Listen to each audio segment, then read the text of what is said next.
आसंतु देखिबा एप्रिल 2026 रे वृष राशि व्यक्ति मानकर समय किपरि रहिबो।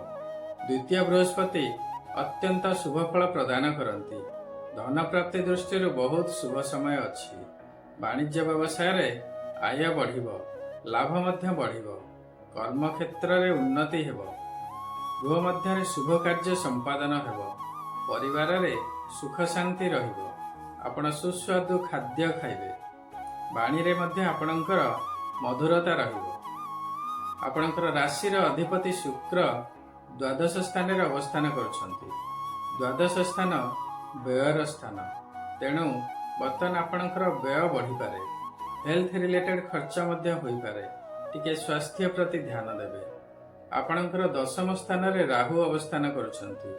कर्म क्षेत्र रे बहुत शुभ फल प्राप्ति हेबो। बहुत बड़ बड़ अचीवमेंट आपण करिवे।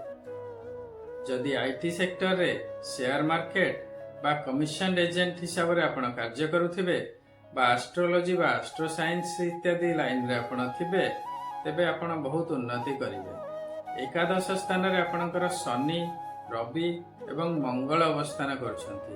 10 एप्रिल परे बुध मध्य एकादश स्थान को चलन करिवे।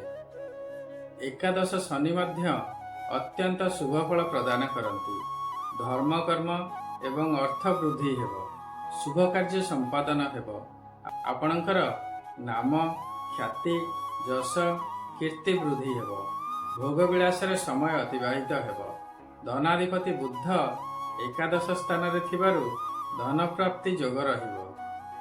वर्तमान आपणकर बृहस्पति एवं शनि शुभ थिले मध्य राशिर अधिपति शुक्र द्वादश स्थान रे अछंती। तेणु शुक्रंकर प्रतिकार निश्चय करंतु, शुभ हेबो।